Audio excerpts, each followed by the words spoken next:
And would you say that you focused on military families, Brett, because of your background too? I mean, you grew up in a military family, Mary Elaine, but then Brett, you also being in the military, that's kind of where you came together and said, hey, let's create this niche and provide opportunities for military spouses?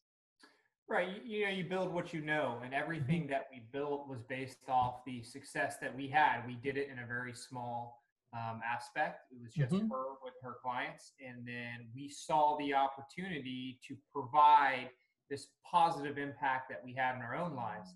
And as far as why military spouses, there's a lot of reasons why I love working with military spouses. But the biggest one is because that was us. That's that's who we are. And we saw such a great opportunity for them.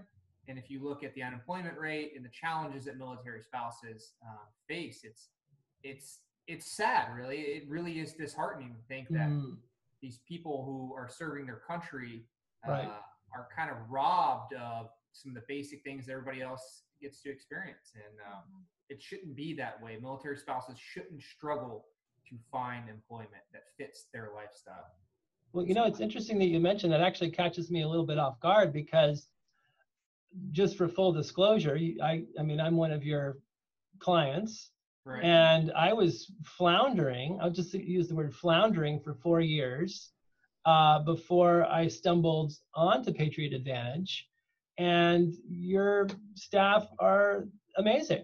I mean, I have to say that, and it's just the quality of the people that I have working for me, and there are 3 people that work for me now part-time, all through Patriot Advantage, and I couldn't believe the quality of the people that work for me. It's a whole different world. So the fact that you say that there are people out there that need jobs that are military spouses, I would think that people would just be chomping at the bit to hire more of them, honestly. I mean, that's surprising to me. And you would think that, but I see it from the employer standpoint too. You have people coming in and you don't know how long you're going to keep them for, and you're constantly moving. So I understand why employers are hesitant.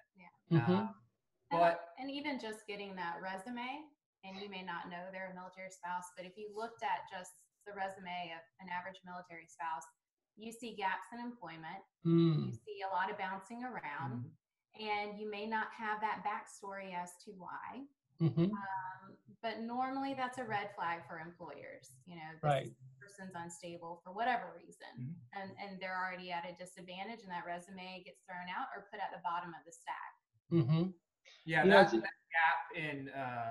that gap in occupation really is a big one for most people. And honestly, it shouldn't be. There's usually a pretty good explanation for it. And a lot of the times it's, hey, I had 2 babies at home, and why would I penalize somebody for doing what I think is the greatest thing you can do with your life, is raise young people to be good citizens.